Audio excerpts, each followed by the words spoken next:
آله وصحبه وبارك وسلم أجمعين أما بعد.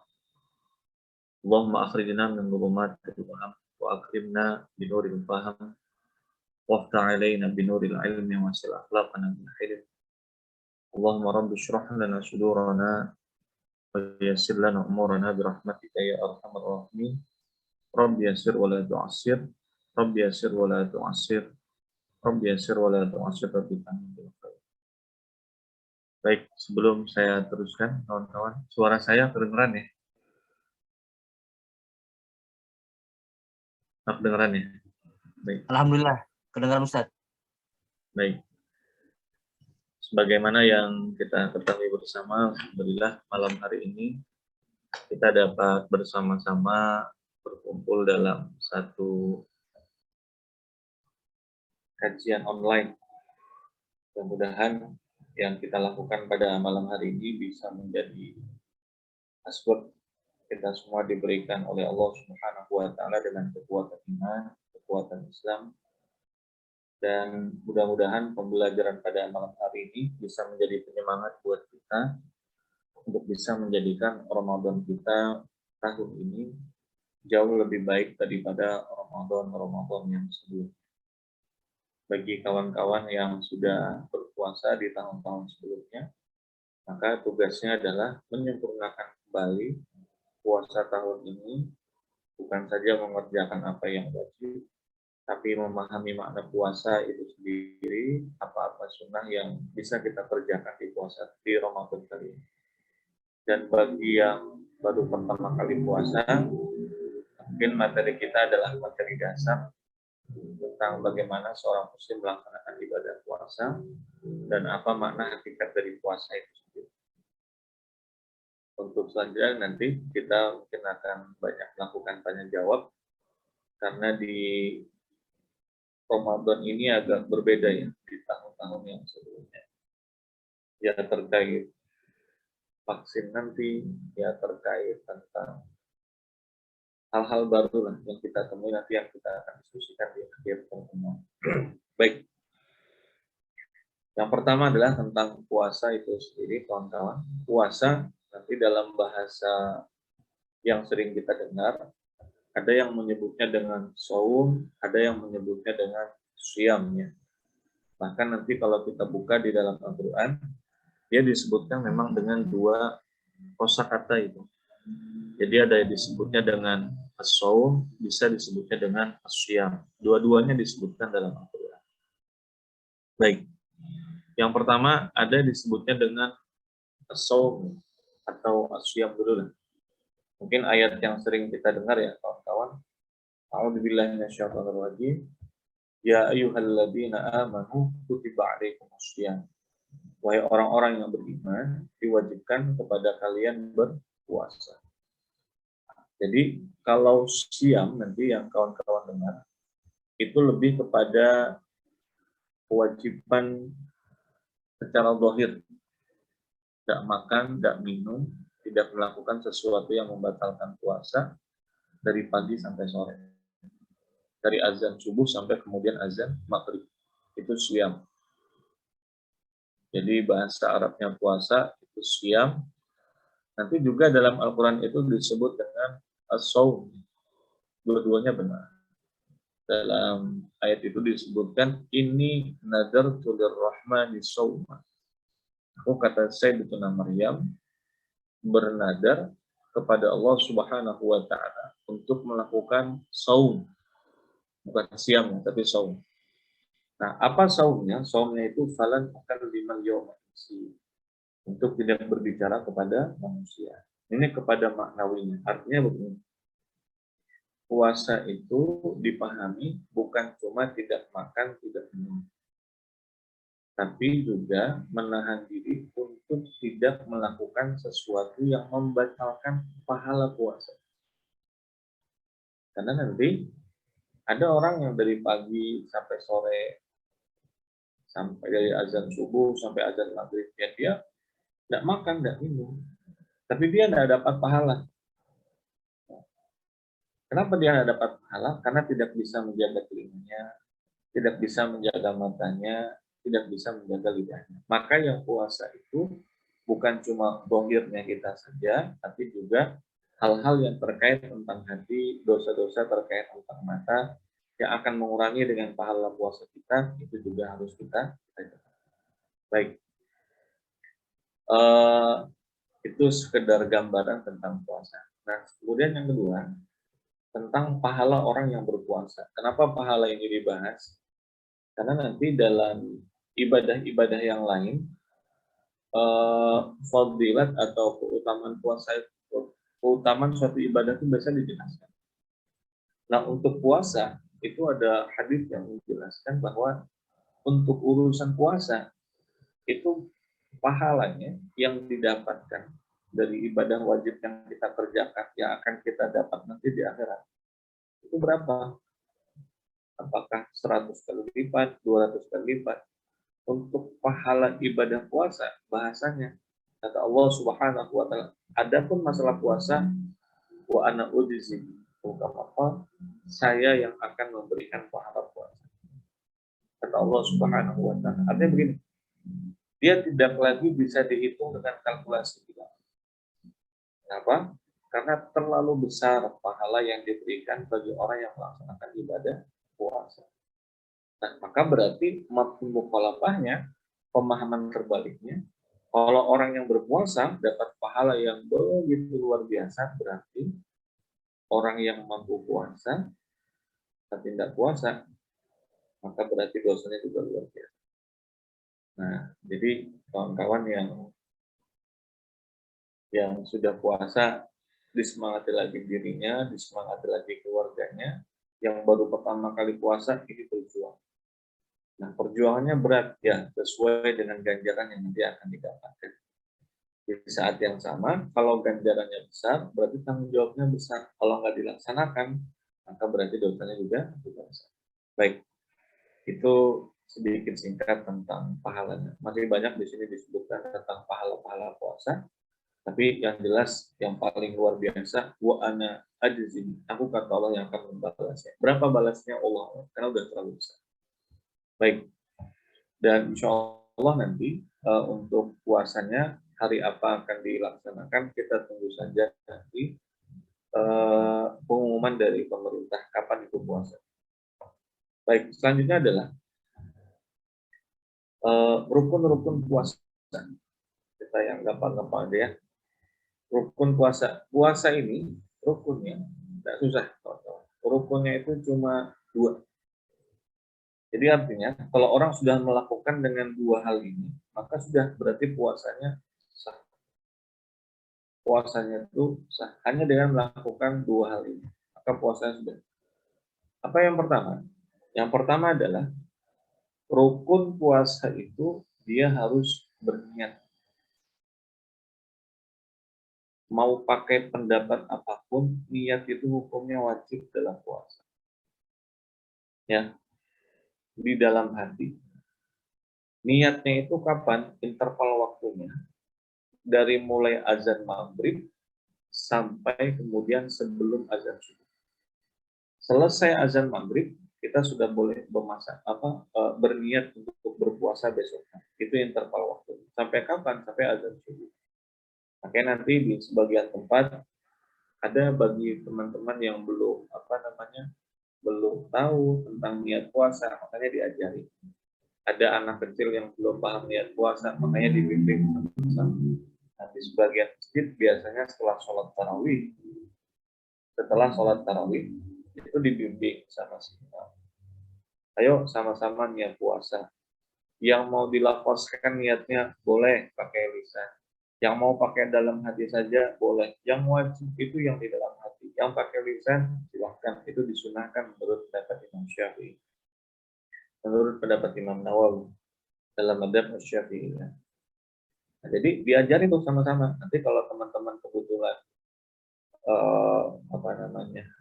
di masjid yang ada niatnya, nah itu diajarkan tuh bareng-bareng.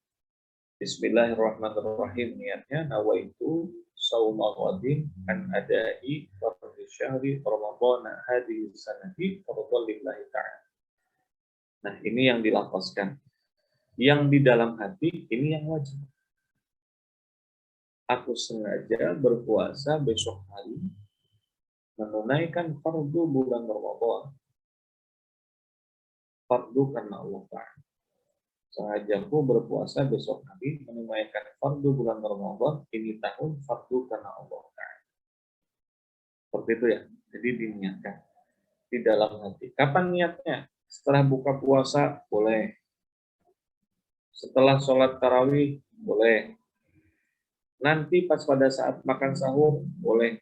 Yang penting satu aja. Kalau sudah azan subuh, ya. Seperti itu ya. Pas azan subuh, ya. 30 menit.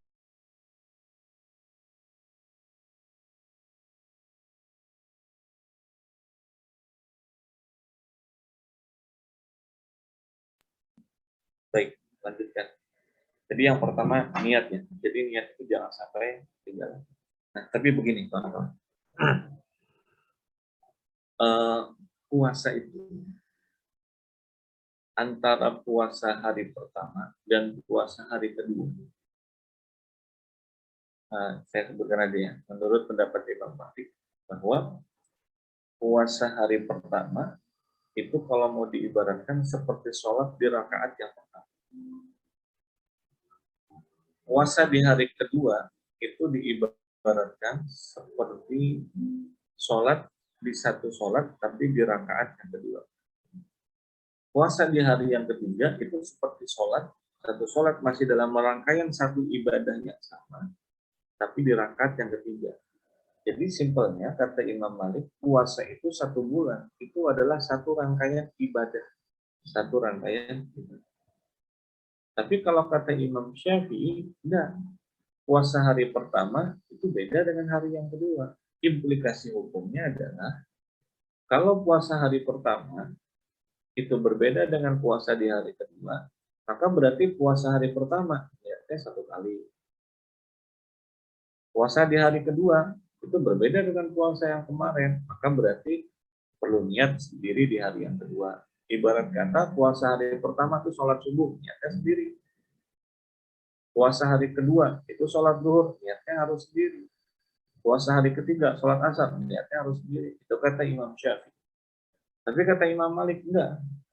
Puasa itu niatnya cukup 1 kali saja di awal Ramadan. Kenapa? Karena dia dianggap satu rangkaian ibadah. Ibaratnya satu sholat 4 rakaat.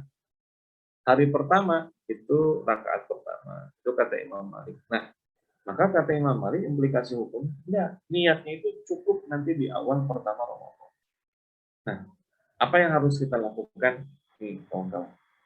Nanti nih diestimasi ya. Misal kalau puasa nanti ditentukan oleh pemerintah hari Sabtu malam Ahad, di pekan yang akan datang, maka nanti setelah sholat maghrib boleh, setelah sholat isya boleh. Niatnya bagaimana di hari pertama? Jadi niatnya itu 2 di hari yang pertama, di dalam hati ya. Kalau tidak hafal yang baik tulisan, yang di dalam hati. Apa niatnya? Niat yang pertama begini. Sengaja aku berpuasa bulan Ramadan ini tahun 1 bulan.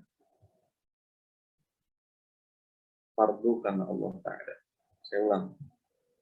Niat yang pertama, sengaja aku berpuasa bulan Ramadan ini tahun selama 1 bulan fardu karena Allah Ta'ala.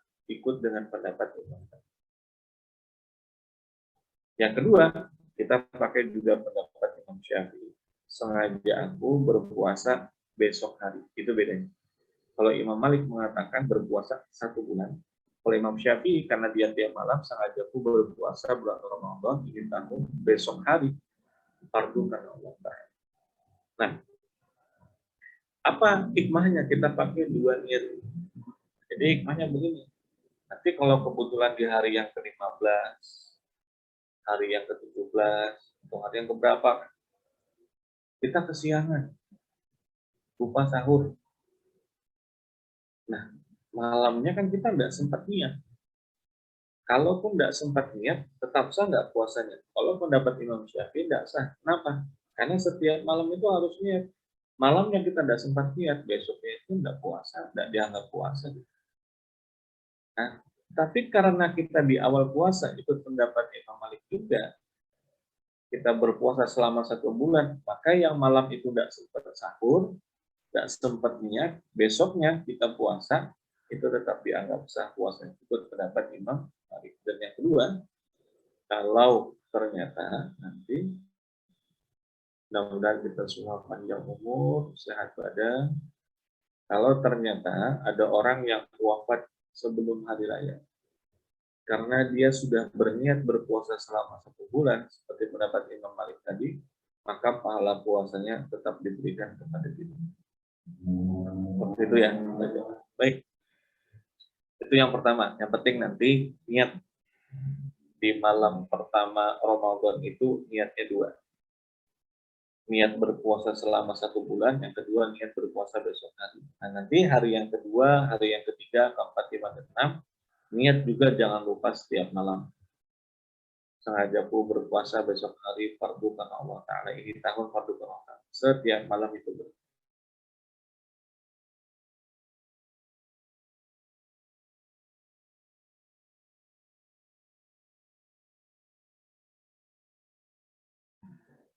rukun daripada suatu yang membatalkan dengan pahala puasa. Mohon maaf, tidak melakukan sesuatu yang membatalkan dengan puasa secara sengaja. Jadi, sesuatu yang membatalkan puasa, apapun itu, entah makan, entah minum, berhubungan suami istri, dan yang lain-lain, tidak melakukan itu selama puasa secara sengaja. Atau tidak dipaksa ya untuk melakukan sesuatu yang membatalkan. Nah, artinya begini. Kalau misalnya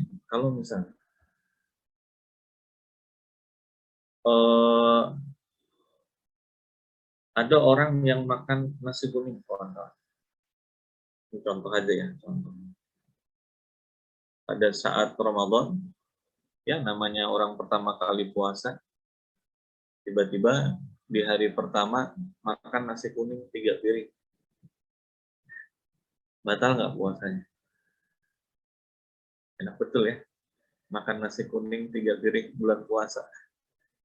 Jadi tiba-tiba bangun, langsung pesan GoFood, pesan makan nasi kuning 3 piring. Dia lupa kalau dia puasa. Sah nggak puasanya? Kira-kira gimana? Ini yang bisa jawab, dikasih hadiah sama Mas Charles, tapi hadiahnya 3 piring dia itu makan dua.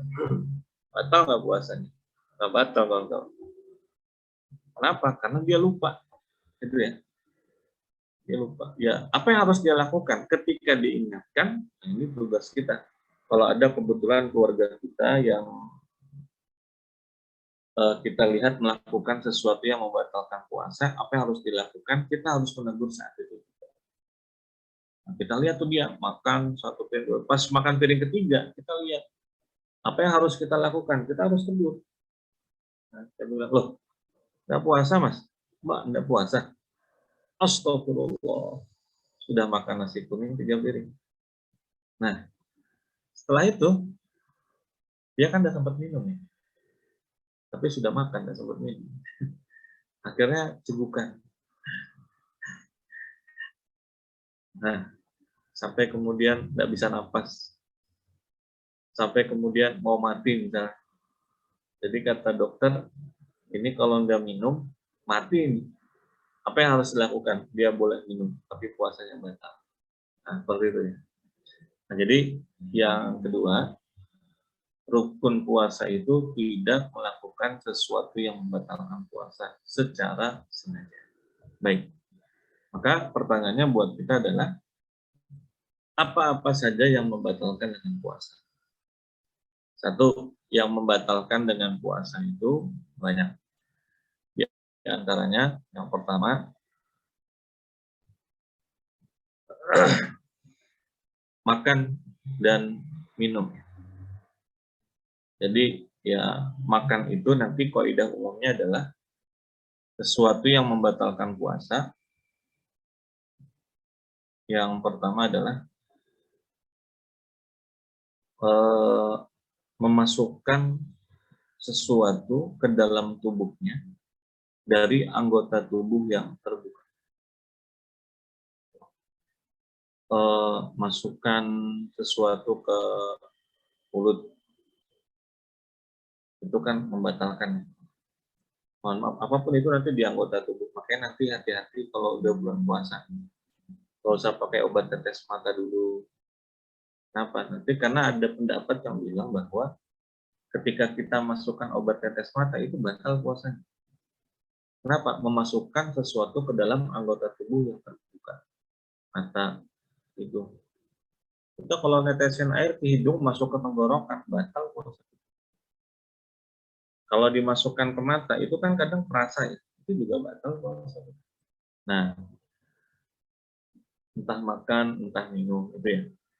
Kemudian yang membatalkan puasa lagi, murtad. Mudah-mudahan kita dan semua teman-teman juga diberikan kekuatan iman. Murtad itu, kalau dia sudah murtad, maka saat itu juga puasanya langsung batal. Walaupun 5 menit kemudian dia masuk Islam lagi, hari itu dia udah dianggap puasa. Itu ya.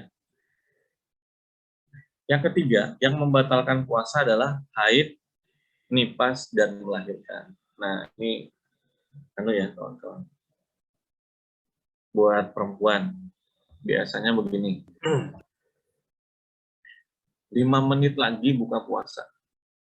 5 menit lagi buka puasa.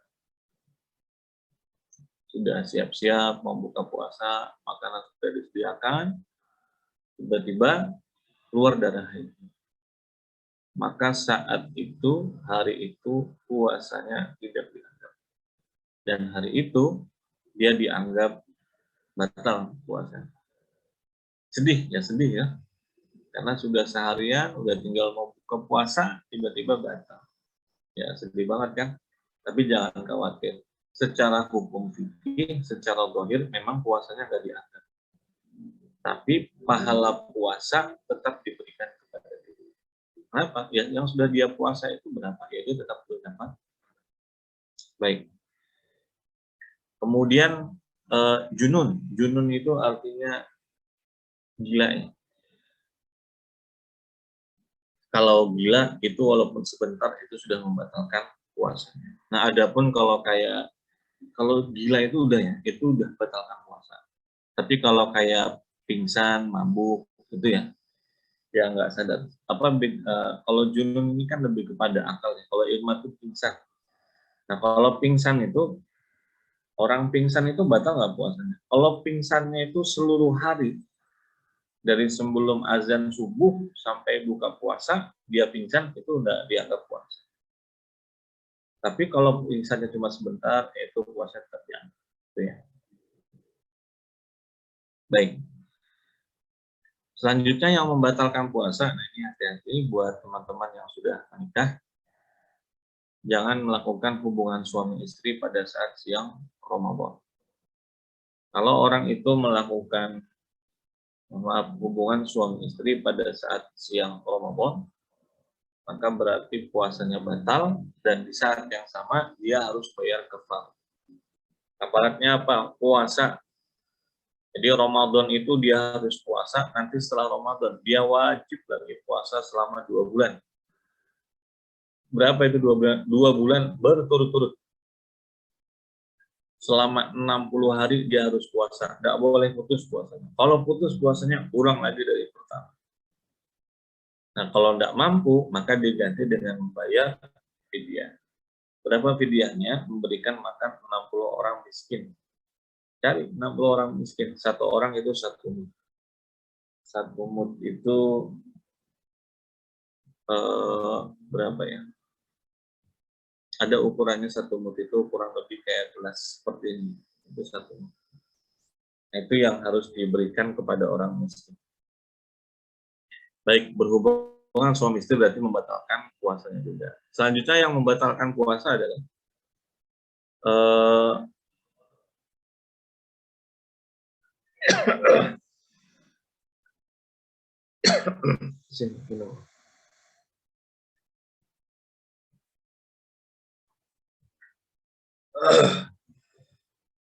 memasukkan sesuatu ke anggota tubuh yang tadi sudah dijelaskan terbuka. Nah, mungkin nanti kawan-kawan yang kena giliran vaksin ya. Nah, vaksin. Saya ini karena kemarin juga kena COVID, jadi kayaknya giliran vaksinnya bulan puasa. Vaksin booster ya, yang bagi mau yang mudik ya. Ini pada mudik apa nggak mudik ini? Kalau lahir besar Balikpapan berarti mudiknya kan di Balikpapan aja. Itu bagaimana tuh yang vaksin bulan puasa pakai booster? Apakah membatalkan dengan puasa? Baik. Yang membatalkan puasa itu adalah memasukkan sesuatu ke dalam anggota tubuh yang terbuka. Nah, sementara kalau memasukkan ke dalam anggota tubuh yang tidak terbuka, contohnya apa? Ya kayak vaksin itu kan dimasukkan ke ke ini ya, di otot ya, atau nanti pasang infus, atau nanti suntik, itu batal nggak puasa? Nah, kalau dalam fikih itu dijelaskan yang membatalkan puasa itu adalah ketika memasukkan ke dalam anggota tubuh yang manfadil maftuh, anggota tubuh yang terbuka, mata, hidung, mulut, telinga, yang sampai ke dalam rongga bagian dalam, bagian dalam itu ya. Nah, batal nggak puasanya itu kalau vaksin? Jawabannya begini. Vaksin itu kan injeksi yang dilakukan dengan cara intramuskuler. Nah, jadi dia vaksin bukan diteteskan di mulut. Kalau vaksinnya itu diteteskan di mulut, itu jelas batal. Itu kan vaksinnya diteteskan di mulut. Atau diteteskan ke hidung, itu jelas batal. Nah, kalau yang vaksin itu bagaimana? Nah, kalau disuntik pada saat siang Ramadan, kalau bicaranya boleh, kalau darurat boleh, itu sudah selesai. Boleh nggak? Kalau darurat boleh. Nah, cuma pertanyaannya, batal nggak puasanya? Nah, batal atau tidak puasanya tergantung. Suntikannya itu disuntiknya kemana? Kalau disuntiknya ke urat nadi, yang urat nadi itu sampai ke lambung makanan kita, batal puasa. Nah, tapi kan vaksin enggak. Dia bukan di anggota tubuh, di urat nadi yang sambung ke bagian yang mengenyangkan, tapi kan di otot. Nah, sampai di sini tidak masalah, berarti vaksin tidak membatalkan puasa, karena disuntiknya itu di otot. Tapi sesuatu yang disuntikkan di otot itu juga bisa membatalkan puasa. Kenapa? Tergantung dari yang disuntikkan itu apa. Kalau yang disuntikkan itu dia sesuatu yang mengenyangkan, infus. Infus itu disuntikkan ke anggota di nadi kita itu, atau di urat itu, yang setelah itu kan itu sifatnya mengenyangkan, memberikan nutrisi buat tubuh. Nah, kalau seperti itu, batal puasa. Jadi kalau apa namanya, kalau infus itu jelas batal. Nah, kalau vaksin, biasanya kan bukan sesuatu yang mengenyangkan. Nah, makanya nanti disebutkan vaksin pada saat siang Ramadan, bicara hukum ya, bicara hukum itu tidak batal puasanya. Walaupun nanti rekomendasi dari Majelis Ulama Indonesia, bagusnya vaksinnya itu jangan siang. Apa itu? Malam aja deh, biar tidak. Kalau bisa diatur waktunya malam ya malam aja. Nah, maka berarti sesuatu yang membatalkan puasa diantaranya dimasukkan ke dalam anggota tubuh yang terbuka, itu udah vaksin itu tidak membatalkan. Baik bagi yang cewek-cewek, bagi yang perempuan. Ada yang pakai ismit ya, ismit itu celak mata. Itu dibahas kaitannya nanti dengan orang yang pakai obat tetes mata itu batal apa enggak. Jadi orang yang pakai obat tetes mata itu ada yang mengatakan jelas batal. Kenapa? Karena diibaratkan dia memakai sesuatu yang masuk ke dalam rongga yang kemudian kerasa. Itu buktinya apa? Kadang kita kalau pakai tetes mata, kalau sudah terlalu anu kan kerasa ya di mulut atau di hidung kita. Karena memang nyambung. Nah, tetapi kalau pakai celak mata itu kan ada celak mata ya. Apakah itu membatalkan? Itu nggak membatalkan. Kenapa? Karena dia tidak masuk sampai bagian anggota yang di dalam. Baik. Selanjutnya, kawan-kawan, terkait sesuatu yang membatalkan puasa lagi adalah Yang ketujuh yang membatalkan puasa, mohon maaf, mengeluarkan sperma secara sengaja. Itu juga membatalkan dengan puasa. Jadi kalau sudah puasa itu yang ditahan bukan cuma tidak makan dan tidak minum, tapi juga menahan diri untuk tidak melakukan sesuatu yang mengakibatkan sperma itu keluar. Kalau dilakukan secara sengaja batal. Kalau kebetulan mimpi, tiduran, tiba-tiba keluar sperma, itu tidak batal. Kalau tidak sengaja. Tapi kalau misalnya sengaja, itu batal. Nah, itu bisa terjadi kalau misalnya ada pertanyaannya. Di sini disebutkan, kalau ciuman itu bagaimana? Pada saat siang Ramadan, ciuman dengan istri sendiri. Baik, kalau ternyata dalam, kan ada tuh orang kalau mau berangkat kerja sama istrinya, cium tangan itu istrinya, kemudian cium pipi kiri, oh, begitulah. Nah itu batal nggak kalau yang seperti itu? Nah, yang bisa jadi masalah itu adalah kalau sampai ketika dia mencium itu menimbulkan dengan syahwat. Gitu ya. Nah, kalau sampai menimbulkan syahwat itu haram. Dan kalau kemudian, mohon maaf, gara-gara ciuman tiba-tiba keluar sperma atau kemudian batal, itu nggak batal. Itu nggak batal. Nah, tapi tetap dihindarilah perbuatan-perbuatan yang bisa membatalkan dengan puasa. Baik. Selanjutnya, kawan-kawan yang saya hormati, ini sudah bisa dipahami ya. Kita membahas tentang sunnah-sunnah pada saat puasa. Apa aja yang disunnahkan. Sunnah-sunnah pada saat puasa itu banyak. Artinya kalau sudah paham ini sunnah-sunnahnya, nanti jangan ditinggalkan. Jadi perbuatan-perbuatan ini selain kita kerjakan yang wajib dapat pahala, ini juga dapat yang sunnah-sunnah ini ya. Yang pertama adalah satu, takjilul fitr. Apa itu takjilul fitr? Menyegerakan berbuka puasa. Nah, jadi kalau nanti kebetulan teman-teman karena sibuk ya, di jalan kah, atau lagi kerja kah, tanggung, ketika azan dikumandangkan, berhenti. Walaupun cuma minum satu teguk air, walaupun cuma makan satu biji kurma. Apa yang harus dilakukan saat itu juga, waktunya buka, haknya tubuh buat buka puasa. Apa hukumnya? Sunnah disegerakan. Gitu ya. Kalau kebetulan jadi muazin di masjid atau di mana, kan mau tidak mau kita yang ngasih tahu ke orang. Udah makan sedikit, yang penting kita sudah buka puasa. Takjilun, disegerakan buka puasa. Itu yang pertama. Yang kedua, sunnah ketika puasa itu adalah as-suhur. Apa itu as-suhur? Sahur. Jadi jangan sampai nggak sahur ya kawan-kawan. Sibuk apapun, sahur itu jangan sampai ditinggalkan. Walaupun nanti sahurnya kita itu cuma dengan seteguk air. Walaupun cuma dengan sebiji kurma. Kenapa? Karena ahlul kitab dulu itu juga puasa. Jadi kalau ada pertanyaan, apakah orang dulu itu juga puasa, agama-agama terdahulu, ingat saya kawan-kawan juga ngejelasin kan dulu puasa juga ya. Ada puasa apa, puasa apa. Nah, cuma perbedaannya adalah ada sahur apa enggak.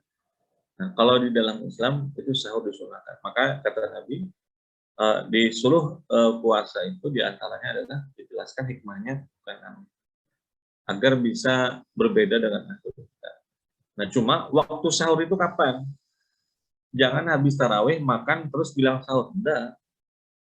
Sahur itu waktunya dari mulai tengah malam. Dari mulai jam 12 itu baru namanya sahur. Dan yang paling afdol itu sahurnya itu kapan? Ketika sudah menjelang waktu subuh. Kapan menjelang waktu subuh? Ya kurang lebih 1 jam. Jadi jam 3:30 disiapkan atau malamnya sudah disiapkan. Azan subuh misalnya jam 5, jam 4 itu kita waktunya buat makan sahur. Itu yang paling afdol, jam 4, jam setengah 5. Kalau sahurnya itu jam 9, itu bukan sahur jam 9 malam, belum dapat pahala sahur. Kapan dapat pahala sahur? Setelah lewat tengah malam. Itu baru dapat pahala sahur. Nah,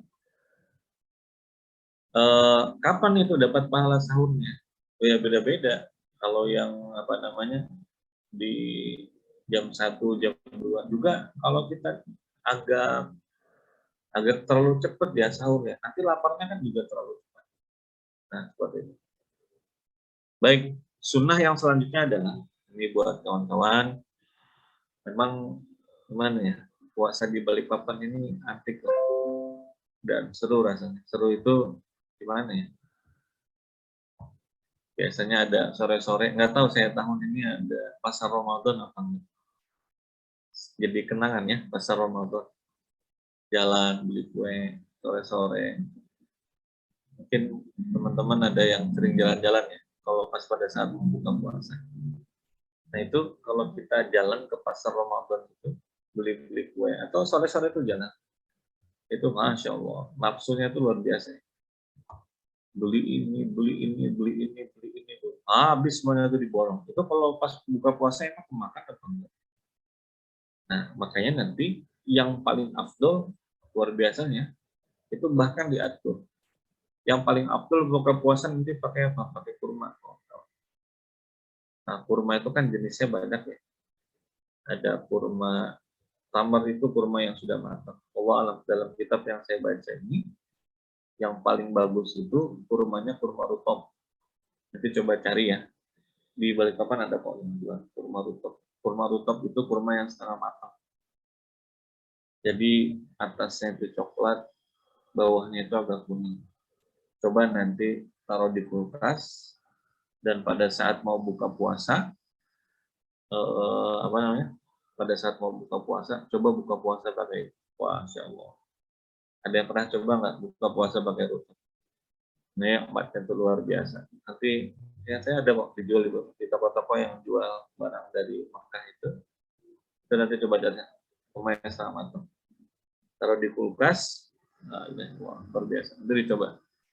Dan makannya itu buka puasa pakai kurma secukupnya. Makannya ganjil. 1, 3, 5. Setelah itu sholat. Nah setelah sholat baru mau makan besar boleh. Kalau mau setelah sholat tarawih boleh. Cuma makan waktu buka puasa itu makan untuk membuka puasa. Ini kalau kita makannya sudah berat pada saat buka puasa itu ibadah tarawihnya juga berat. Makanya pas sudah saat sholat tarawih, aduh, ngantuk, berat, segala macam. Nah, baik. Pada saat buka puasa, jangan lupa baca doa. Nah, mau pakai doa yang mana, silahkan. Yang penting doanya dibaca. Mau pakai doa Allahumma laka sumtu wa bika amantu wa ala rizqa aftartu, boleh. Mohon izin ya kawan-kawan. Orang tua saya nelpon. Boleh izin macar sebentar ya, ibu saya nelpon.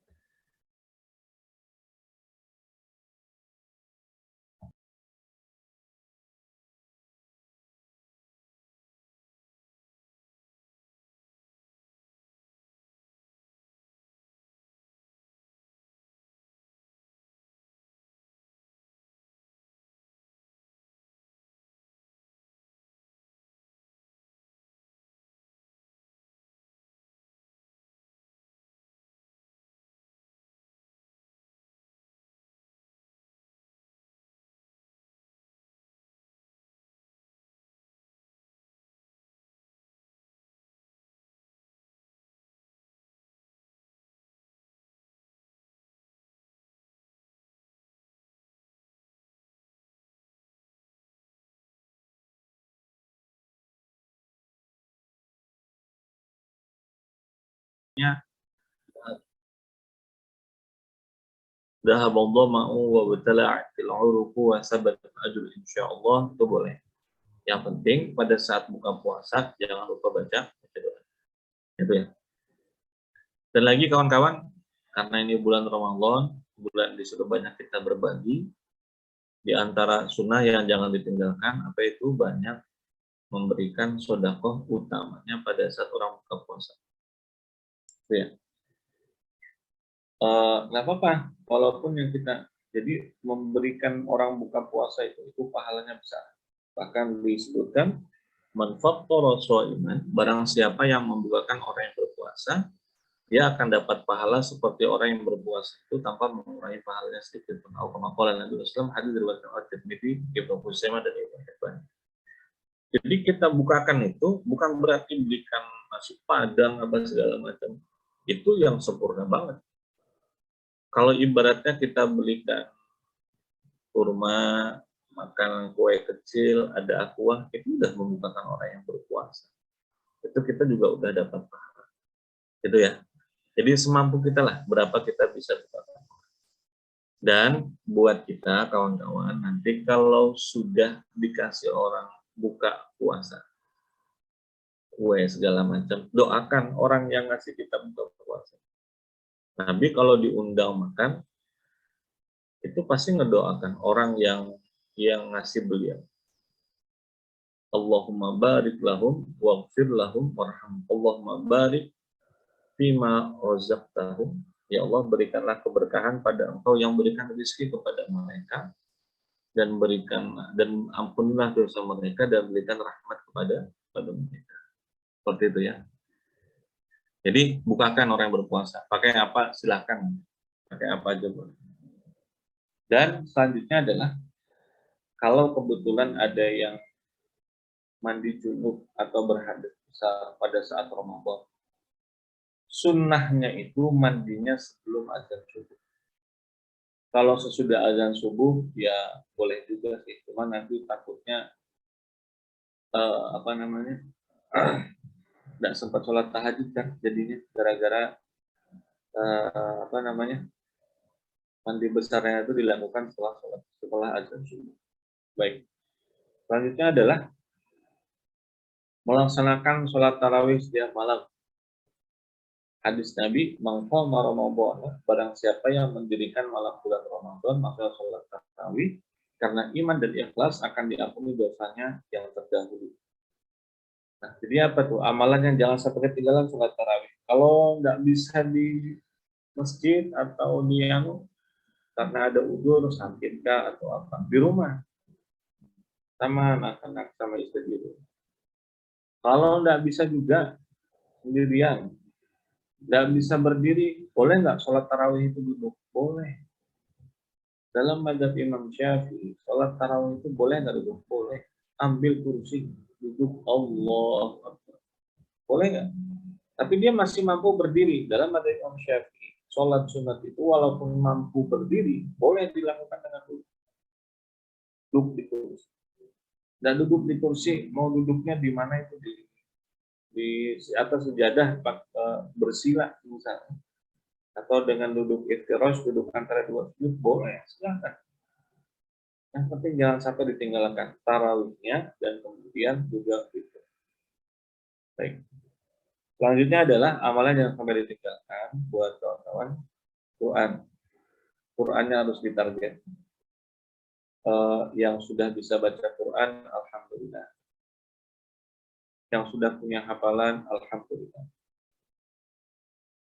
Yang masih iqra, ya dicoba nanti baca Quran. Pokoknya harus ada Quran yang ditargetin yang lebih banyak daripada tahun-tahun. Mudah-mudahan bisa ditargetkan. Ya, iktikafnya nanti di sebelum terakhir jangan sampai ditinggalkan. Silaturahim, hadir ke majelis ilmu, itu juga jangan sampai ditinggalkan. Itu diantara sunnah-sunnahnya ya, buat kita semua yang jangan sampai ditinggalkan. Selanjutnya, hal-hal yang terakhir yang makruh pada saat Ramadan. Baik, makruh pada saat Ramadan diantaranya mungkin ada nggak sih teman-teman yang pada saat masak ya, itu kan ada yang ngejilat, ngerasain rasa masakan itu batal nggak puasa. Itu kalau kemudian hanya sekedar, kan lidah kita ini kan indera perasa ya, perasa. Nah, kalau di sini disebutkan selama tidak masuk ke dalam tenggorokan kita, itu nggak batal. Cuma apa hukumnya? Makruh. Takutnya apa? Ketelan. Kalau sudah ketelan, batal puasa kita. Makanya sebaiknya ya, tapi kalau sudah expert masak itu kan udah ngerti berapa ukuran-ukuran. Baik. Selanjutnya, bagaimana dengan yang mandi? Itu mandi yang kalau pada saat bulan puasa, kalau mandi itu ya jangan sambil berenang. Berenang sambil menyelam, itu kalau bulan puasa bahaya itu. Nanti sangkutnya sambil menyelam, ya sambil minum-minum juga orang. Baik, itu sedikit gambaran yang harus kita pahami tentang puasa, kawan-kawan. Mungkin akan kita kupas lebih banyak dengan pertanyaan-pertanyaan. Silahkan saya kembalikan ke moderator. Alhamdulillahirrahmanirrahim. Mungkin ada teman-teman, ibu atau bapak, mas, mbak yang mau ada pertanyaan, bisa langsung di kolom chat via Zoom ya. Kalau dari saya ada beberapa Ustadz, pertanyaan ini Ustadz. Oh ya, silakan. Yang pertama, Assalamualaikum warahmatullahi wabarakatuh. Salam. Bolehkah ibu yang habis melahirkan tidak berpuasa karena menyusui, Ustadz? Baik. Karena menyusui ya. Ya. Lanjutnya. Itu aja pertanyaannya. Iya. Nanti ada pertanyaan kedua lagi, Ustadz. Iya. Silakan. Oh, langsung saya jawab ya. Baik. Ya, boleh Ustadz. Jadi, kalau misalnya ada orang yang tidak di dalam itu dibahas ya. Kalau ada orang yang tidak berpuasa, itu dikarenakan khawatir terhadap orang lain. Khawatir terhadap orang lain itu apa? Misalnya terhadap bayinya. Jadi kan kalau tidak puasa itu kan memudaratkan kepada bayinya. Misalnya. Kalau dia puasa itu memudaratkan kepada bayinya. Misalnya. Nah, orang yang seperti ini, dia punya kewajiban kedua. Kewajiban yang pertama adalah setelah selesai Ramadan, dia harus membayar qadhaan puasanya. Dan yang kedua, dia juga harus membayar fidyah dalam setiap hari. Kenapa? Karena dia tidak puasa mengkhawatirkan bukan keselamatan orang, bukan keselamatan dirinya, tapi keselamatan orang lain. Nah, sama juga, orang tidak puasa karena hamil. Boleh nggak? Kalau membahayakan jiwanya dan membahayakan jiwa anaknya, tidak masalah. Nah, cuma nanti dia tidak puasa itu karena khawatir dirinya atau karena khawatir janinnya. Kalau karena khawatir janinnya, maka berarti kewajibannya dua. Setelah selesai puasa, setelah dia selesai melahirkan, atau dia sudah boleh puasa, dia wajib membayar qadhaan puasa berapa hari, dan per hari itu ditambahkan dengan bayar fidyah. Nah, jadi sama begitu ya aturannya. Jadi kalau sudah sangat membahayakan dengan anaknya, dan memang kalau puasa tidak mengeluarkan dengan ASI, anaknya bisa mati kelaparan, dia boleh puasa. Dia boleh tidak puasa, cuma nanti setelah puasa itu dia wajib membayar qadhaan, dan di saat yang sama dia harus membayar satu harinya itu satu fidyah. Satu fidyah itu nanti ditunggu keputusan dari MUI-nya berapa. Tahun kemarin itu yang saya tahu 39.000 ya di Balikpapan. Ada beda kayaknya di tempat itu di Balikpapan sama di sana. Gitu ya Mas ya, Mas Abbas ya. Mudah-mudahan bisa dipahami. Syukuran Ustadz. Nah, terus lanjut Ustadz. Bagaimana cara membayar fidyahnya?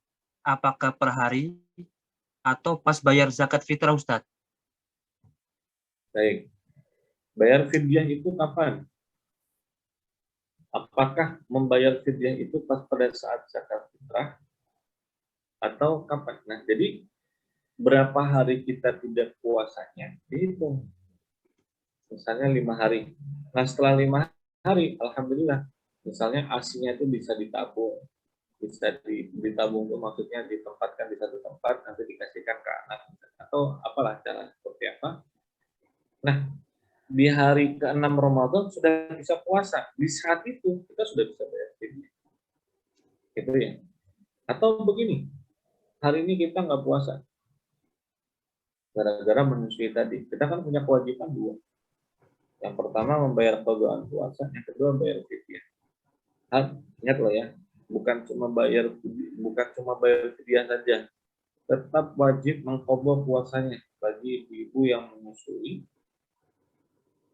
karena khawatir terhadap anak itu tetap wajib itu dua, bayar qadaan puasa itu tetap wajib, bayar fidyah itu juga wajib. Nah, jadi pada saat 6 Ramadan dia sudah bisa puasa, atau begini, hari ini dia tidak puasa, di sore dia langsung bayar fidyah, boleh. Nanti bayar qada'annya setelah selesai. Besok ternyata tidak bisa juga puasa, langsung bayar fidyah di hari itu, boleh. Mau dikumpulkan di berapa hari baru dikumpulkan bayarnya sama-sama, boleh. Mau dibayar per hari, boleh. Silahkan. Yang penting fidyahnya itu harus dibayar. Gitu ya, Mas Charles ya. Ya Ustadz, syukron. Oke. Mungkin ada teman-teman yang di online ini ada yang bertanya? Atau saya lanjutkan pertanyaan selanjutnya nih Ustadz. Ada 3 Ustadz. Oke. Mas Kokoh mana nih, Mas Kokoh? Nah, lagi absen Ustadz. Apa? Lagi tidak hadir Ustadz. Oh, lagi tidak hadir. Ya. Lanjut. Silakan. Perkara taraweh Ustadz. Ya, siap. Itu bolehkah kita sendirian di rumah Ustadz? Nggak harus berjamaah gitu. Kenapa sendirian di rumah? Baik. Tarawih itu dulu Nabi SAW datang ke masjid, itu orang datang sampai hari kedua semakin banyak, hari ketiga semakin banyak. Akhirnya Nabi kemudian sholat tarawih gitu, karena khawatir itu dianggap sebagai suatu kewajiban, karena berat mungkin. Nah, jadi sebenarnya tarawih itu adalah sholat sunat yang hanya khusus terjadi di bulan suci Ramadan. Ini satu. Yang kedua, terkait sholat tarawih itu memang disunahkan, dikerjakan itu dengan cara berjamaah, bukan dengan cara sendiri. Cuma kalau ditanya apakah boleh dikerjakan sendiri-sendiri, kalau bicara boleh, boleh. Tapi kalau bicara yang paling afdol ya tentu saja berjamaah, gitu ya. Cuma kalau bicara boleh ya boleh saja. Nah, jadi kalau misalnya nanti bisa ke masjid sama-sama sholat tarawih, silahkan. Kalau di tempat sampean ini gimana, Mas? Untuk yang cewek-cewek, sholat tarawihnya ke masjid ya? Kalau di rumah Ana ada di Masjid Nur Ala, kayaknya khusus like ikhwan Ustadz. Oh iya. Ahwat jarang gitu Bagian Ustadz. masjid itu ada yang sebagian masjid ada yang ikhwan sama akhwat ya. Bagian ada yang ikhwan saja. Tidak masalah. Yang penting sholat tarawih. Mau sholat tarawih di rumah sendirian boleh nggak? Boleh. Karena kecapean, tidak kuat lagi. Ini kayaknya kalau ke masjid bakal jatuh ini karena kecapean atau lagi sakit. Boleh nggak sholat tarawih di rumah? Boleh. Berjamaah di rumah misalnya, boleh. Sendirian di rumah, boleh. Berdiri, itu yang wajarnya. Duduk, boleh. Yang penting sholat tarawih jangan sampai ditinggalkan. Yang 8 rakaat, silahkan, ada dasar. Yang 20 rakaat, silahkan, ada dasarnya. Yang salahnya yang mana? Yang tidak sholat tarawih. Nah, itu yang salahnya. Ada masjid yang 20 rakaat. 20 rakaat itu 1 juz. Wah, luar biasa. Silahkan mau ke situ. Ada loh di Balikpapan ini ya, ada kan? Ada yang 1 malam itu 2 juz. Gimana kawan-kawan? 2 juz 1 malam. Ada masjidnya ada. Saya tahu ada masjid yang 1 malam itu 2 juz, tapi bukan di Balikpapan ngomong. Tapi ada kan? Ada. Wah, luar biasa. Mungkin kalau mau dicoba boleh lah. Sama aja. Ya paling bedanya kalau yang 1 juz itu sama yang biasa 10 menit lah, 20 menit. Itu ya. Jadi boleh Mas ya, sholat tarawih gitu. Tapi tentu saja afdalnya di Allah. Oke, pertanyaan selanjutnya Ustadz. Assalamualaikum warahmatullahi wabarakatuh. Ustadz, Mas Imsak, itu apakah tunggu azan dulu atau sebelum azan untuk kita berhenti untuk sahur, Ustaz? Baik, baik ya. Jadi terlepas dari permasalahan khilaf yang terjadi, ini dari saya ya, buat kawan-kawan. Pokoknya kalau sudah azan subuh berhenti, gitu ya. Imsak itu artinya menahan, menahan itu secara harfiah. Nah, nanti dalam konotasi fikih kita, Syafi'i atau dipahami di Indonesia, imsak itu kan ini termasuk sunnah juga, sebelum azan subuh sekitar 5 menit atau 8 menit, itu sudah tidak lagi melakukan sesuatu yang membatalkan puasa. Ya makan, ya minum. Kenapa? Jadi pada saat azan itu gigi sudah bersih, di tenggorokan tidak ada lagi makanan yang tersisa, kita memang sudah siap-siap benar-benar mau puasa. Kayak itu dalam adab Syafi'i, imsak itu disunahkan. Walaupun dalam pendapat yang lain imsak itu tidak disunahkan. Nah, sebenarnya maksud imsak itu adalah berhenti makan sebelum azan subuh. Nah, maka pertanyaannya, kalau pada saat azan subuh kita masih makan, pada saat azan subuh kita masih makan. Memang ada beberapa riwayat dan macam-macam ya tentang riwayat itu. Tapi saya pribadi untuk menganjurkan ke kawan-kawan bahwa supaya furujan minal khilaf yang kita lakukan itu tidak terjadi perbedaan, supaya paling selamat, supaya paling preventif, apa yang dilakukan sebelum azan dikumandangkan semua sudah selesai. Kalau pada saat kita makan, minum, begitu azan mau dikumandangkan, berhenti. Sudah selesai, apa yang kita makan itu rezeki yang kita terima. Makan 1 suap, 2 suap, 3 suap, 5 suap, minum, selesai, Allahu Akbar, berhenti. Sudah ikuti pendapat yang itu, biar lebih aslam, lebih selamat, dan lebih preventif. Itu ya. Bisa dipahami kawan-kawan? Karena kalau sampean ikut pendapat yang satunya itu apa namanya terlalu beresiko ya menurut saya. Berpendapat yang kalau sudah azan berhenti gitu aja. Apa susahnya kita makan, coba waktunya panjang makan sebelum azan itu. Apa yang di ujung-ujung banget sampai pas lagi azan makan. Itu ya. Allah. Silakan antar berikutnya.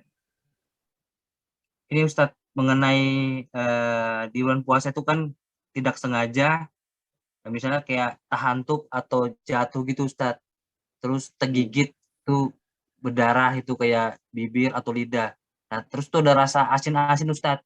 Itu batal nggak Ustadz? Baik, pada saat bulan puasa, bulan suci Ramadan, tiba-tiba terantuk, jatuh, digigit bibir, kemudian diisap jadi vampir berarti. Ini bagaimana nih batal dan puasanya seperti itu? Jadi ketidaksengajaan kita mengkonsumsi sesuatu itu tidak batal. Sama kayak tadi ke apa namanya ke makan itu nggak batal. Asin-asin sedikit kemakan dan sengaja itu nggak batal. Selama tidak batal. Nah jadi kalau kita jatuh kemudian sedikit berdarah masuk kemudian darahnya ke dalam mulut kita, apa yang harus dilakukan? Darah itu kan najis. Maka yang wajib adalah yang harus dia lakukan, dia harus sesegera mungkin untuk kemudian berkumur-kumur membersihkan mulutnya supaya jangan sampai najis. Jadi dibersihkan mulutnya itu, dikeluarkan, dan hati-hati jangan sampai kemudian airnya juga ketutup. Gitu ya. Jadi batal nggak? Nggak batal. Dengan syarat memakannya itu tidak Allah. Itu ya. Ya, Ustadz. Ustadz, kalau sikat gigi itu di pagi hari Ustadz, apakah membatalkan puasa? Soalnya kan kayak terasa itu Ustadz, kayak min-min itu, hawa-hawa min itu. Baik. Sikat gigi atau gini. Jadi dalam menurut pendapat Imam Ar-Rafi, seorang ulama dalam madzhab Syafi'i, saya ambil nanti kita bahas ya. Bersih waktu itu kan disunahkan.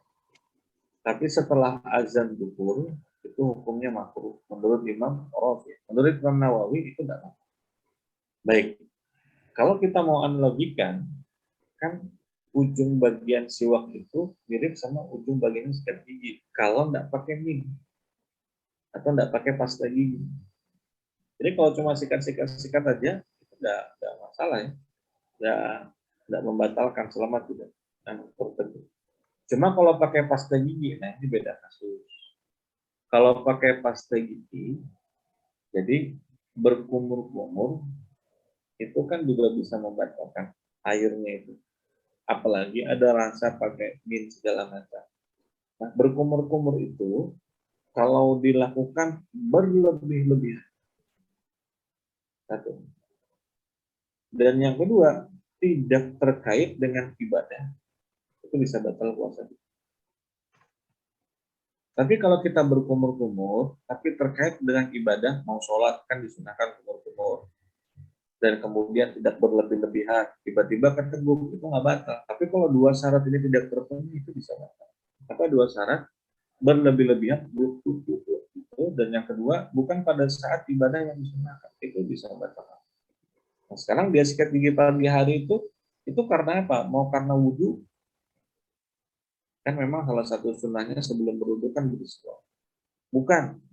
Dan yang kedua, kalau dia berkumur-kumurnya berlebih-lebihan, sampai akhirnya keteguk, itu bisa batal.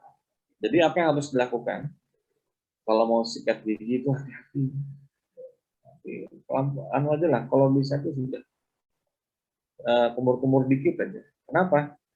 Kalau kita kumurnya berlebih-lebihan, keteguk itu bisa membatalkan.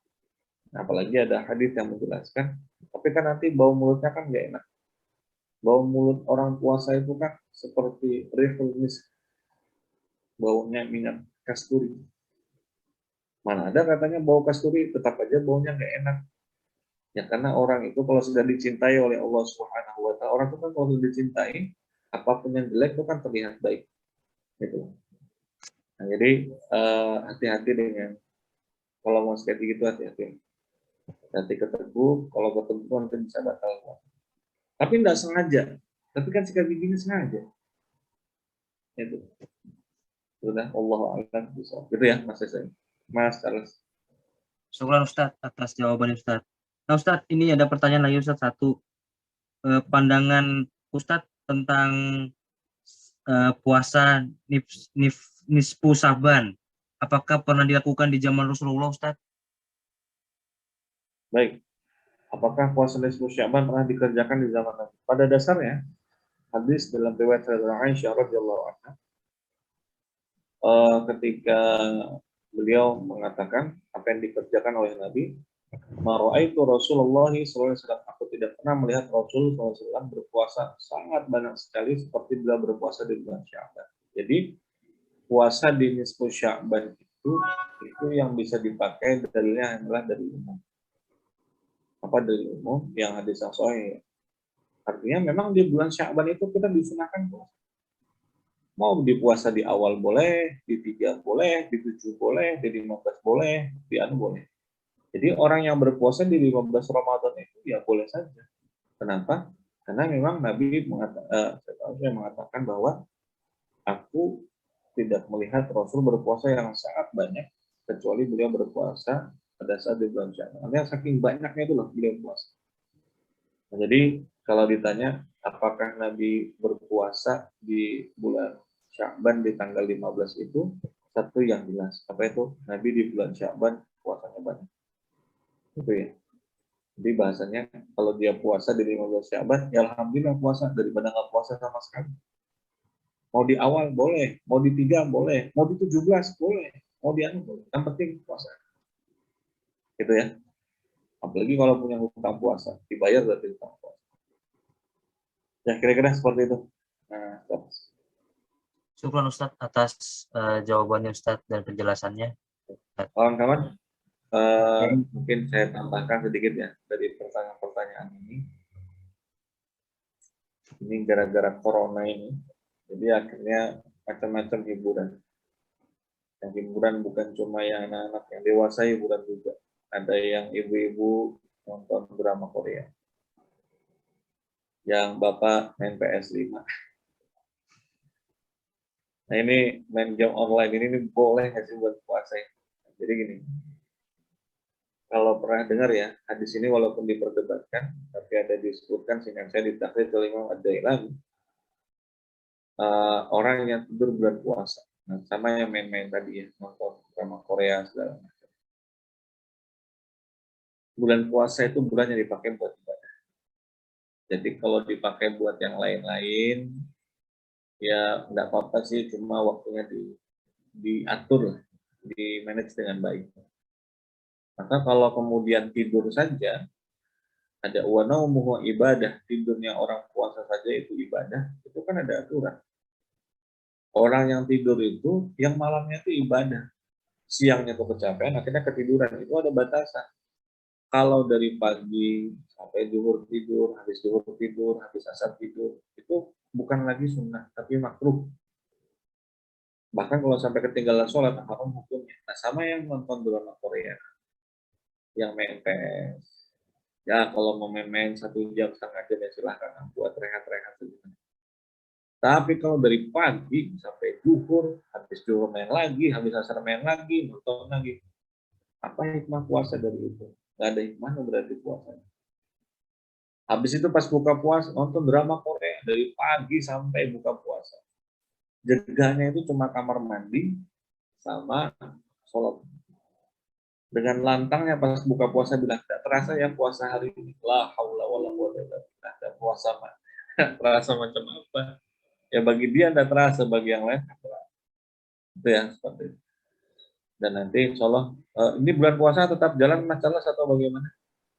Insya Allah tetap jalan Ustadz. Mungkin di ini Ustadz, kita ada agendakan di sebelum berbuka. Baik, nanti kita kalau bahas tentang zakat ya. Boleh Ustadz. Atau nanti juga tentang puasa-puasa yang belum selesai, nanti kita bisa ditanyakan nanti di saat itu. Karena masalah zakat ini kaitannya dengan zakat profesi. Oh iya Ustadz. Oke, buat kau ini kan saya lihat banyak juragan-juragan, ada juragan pos, Amin. ada juragan kembang ini, Mbak Maria, karena kan gambarnya gambar kembang. Ini Mas Sujat Wadi, gambarnya ini di mana ini? Ini juragan tanah kayaknya. Nah ini Amin. berapa ini bayar zakatnya tuh bagaimana? Soalnya kita bahas di itu ya. Allah. Kalau ada pendapat saya salah atau ada lagi yang ditanyakan, silakan. Ada ya? Kayaknya nggak ada Ustadz. Baik. Ada? Nggak ada Mas ya? Dari sini nggak ada, Ustadz di chatting juga nggak ada, di Japri juga nggak ada lagi Ustadz. Oh ya Ustadz, insya Allah nanti kita ada agendakan bukber bersama di 10 April. Ya.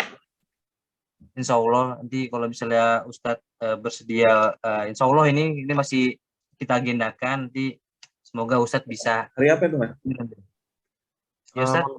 Mohon maaf ya, untuk rencana buka bersama bareng mualaf itu diadakannya setelah 10 hari pertama puasa. 10 hari Mas ya? Ya, 10 hari. Oh 10 hari. 10 hari di bulan pertama. 10 hari Di minggu pertama berarti ya? ya, minggu Puasa 10 berarti ya? Ya. Oh ya, alhamdulillah. Ya, semoga Ustadz bisa bersedia untuk hadir Ustadz. Baik, nanti kita atur depannya. Dikabarin Ya, aja insya Allah nanti kita share juga Ustadz. Siap. Baik, kalau ada pendapat saya yang salah atau kurang tepat, tinggalkan itu pendapat yang lebih baik, tapi yang jelas poinnya satu, kita belajar fikih Ramadan lagi supaya puasa kita ini yang tahun ini harus jauh lebih baik daripada Ramadan yang sebelum. Mudah-mudahan bermanfaat. Kami Amin. kembalikan ke moderator. Oke Ustadz, syukron atas tausiahnya pada malam hari ini. Semoga tema tata cara puasa Ramadan ini sangat bermanfaat bagi teman-teman yang mualaf atau yang sudah beberapa kali mengikuti menjalani ibadah puasa dari tahun sebelum-sebelumnya. Semoga dengan tata cara puasa Ramadan ini kita mengingat kembali, maksudnya mengantisipasi atau menambah keilmuan lagi ketika kita menjalani puasa Ramadan di awal April nanti. Alhamdulillah kita tutup dengan membaca hamdalah, alhamdulillahirabbil alamin, dan juga penutup doa penutup majelis, subhanakallahumma wa bihamdika asyhadu an la ilaha illa anta astaghfiruka wa atubu ilaik. Dari saya sebagai host, mohon maaf apabila ada salah-salah kata, mohon dimaafkan. Dan semoga Ustadz, teman-teman semua, kita selalu dalam keadaan sehat dan bisa terus istiqomah mengikuti kajian online maupun offline. Karena dengan seperti ini kita tetap menjaga silaturahim dan juga saling juga mengingatkan apabila kita ada salah ataupun seperti apa, tetap bersama-sama, Ustadz. Oke, dari saya, wassalamualaikum warahmatullahi wabarakatuh. Waalaikumsalam warahmatullahi wabarakatuh. Alhamdulillah. Alhamdulillah. Syukran Ustadz.